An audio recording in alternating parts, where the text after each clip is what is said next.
Tahukah anda secawan kopi hitam setiap pagi bukan sahaja membantu anda berjaga, tetapi juga membawa pelbagai manfaat untuk kesihatan?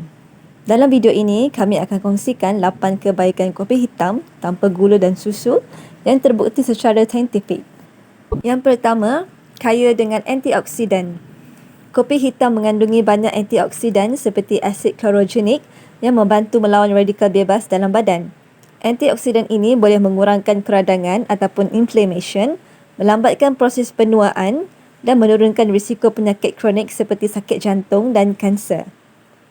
Yang kedua, meningkatkan fungsi otak. Kafein dalam kopi merangsang sistem saraf pusat, meningkatkan fokus, daya ingatan dan mood anda. Kajian juga menunjukkan bahawa pengambilan kopi secara berkala boleh mengurangkan risiko penyakit Alzheimer dan Parkinson. Yang ketiga, memberi tenaga untuk bersenam. Minum kopi hitam sebelum bersenam boleh meningkatkan kadar adrenalin dan membantu badan membakar lemak sebagai tenaga.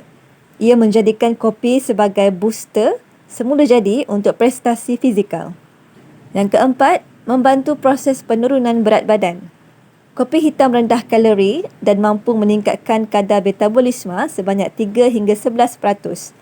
Ia juga boleh menahan rasa lapar buat seketika sesuai untuk mereka yang sedang berdiet. Yang kelima, menurunkan risiko diabetes jenis 2. Kajian menunjukkan mereka yang minum kopi hitam secara tetap berisiko lebih rendah untuk mendapat diabetes jenis 2. Ini kerana kopi dapat meningkatkan sensitiviti insulin dan kawalan gula dalam darah. Yang keenam, menjaga kesihatan hati.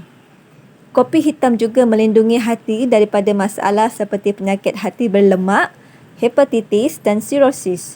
Minum 3 hingga 4 cawan sehari dikaitkan dengan risiko lebih rendah terhadap penyakit hati. Yang ketujuh, meningkatkan mood dan melawan kemurungan. Kafein membantu merangsang pengeluaran hormon gembira seperti dopamin dan serotonin. Pengambilan kopi secara konsisten boleh mengurangkan risiko kemurungan dan bahkan kecenderungan untuk membunuh diri. Yang ke-8, mungkin mengurangkan risiko kanser. Sesetengah kajian menunjukkan bahawa peminum kopi mempunyai risiko lebih rendah untuk menghidap kanser tertentu seperti kanser hati, kanser kolon ataupun usus besar dan kanser payudara. Ini mungkin disebabkan oleh kandungan antioksidan dan sifat anti radang ataupun anti-inflammation dalam kopi. Amaran, pengambilan secara sederhana. Tetapi mesti ingat, walaupun kopi hitam bermanfaat, pengambilan berlebihan boleh menyebabkan masalah seperti cemas, susah tidur, jantung berdebar atau sakit perut. Hadkan kepada 2 hingga 4 cawan sehari dan elakkan menambah gula atau susu pekat.